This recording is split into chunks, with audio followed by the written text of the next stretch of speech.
des proies. En Europe, ils couvrent généralement entre 150 et 300 km².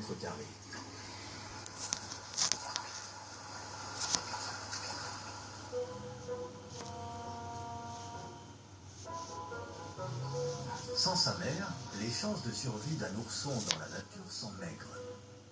Récemment, une ours a été tuée lors d'une tentative de capture près de Cortina d'Ampezzo. La commune a décidé de prendre en charge ces deux orphelins et de leur offrir un territoire protégé.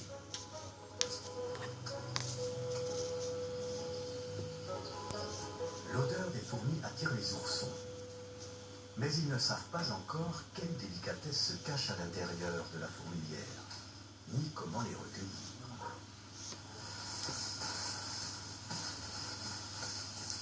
Maman ours se serait directement précipitée sur les œufs très nutritifs. Mais privés d'exemple maternel, les petits repartiront bredouilles. Et les fourmis auront sauvé leur descendance.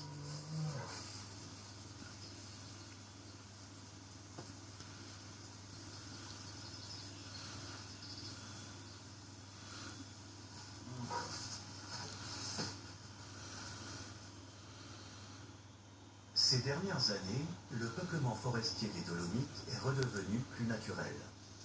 Les forêts mixtes sont un gage de diversité ornithologique.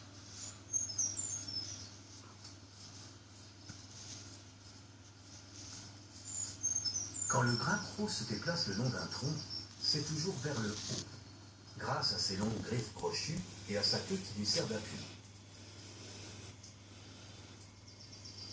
Le petit oiseau s'est trouvé un copeau particulièrement long pour la réfection de son nid. Mais comment faire?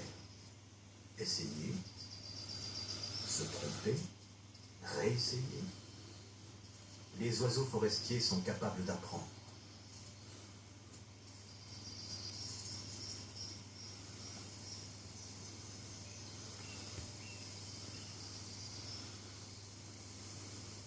Un peu plus haut, dans les cimes vacillantes, la progéniture de la buse a déjà éclos. C'est en lisière des forêts, où elle bénéficie à la fois de la protection des branchages et d'une vue dégagée, qu'elle se sent le mieux.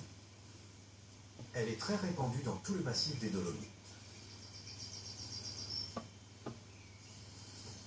Un peu de gymnastique pour patienter.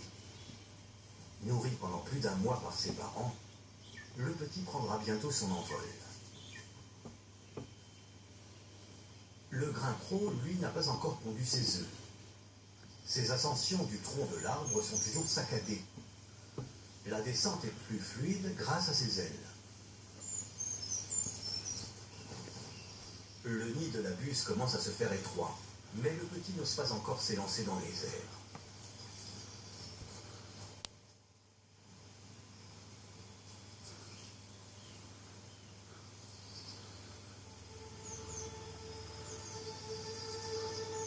Sur les flancs de ce massif s'étendait autrefois la roseraie du roi des nains Laorin. C'est la roche particulièrement claire des Dolomites qui reflète remarquablement la lumière diffuse du soleil couchant qui a inspiré cette légende. Poursuivi par les nobles de la région pour avoir enlevé une princesse qui l'a écondue, Laorin se rend invisible et se cache dans sa roseraie. Mais ses mouvements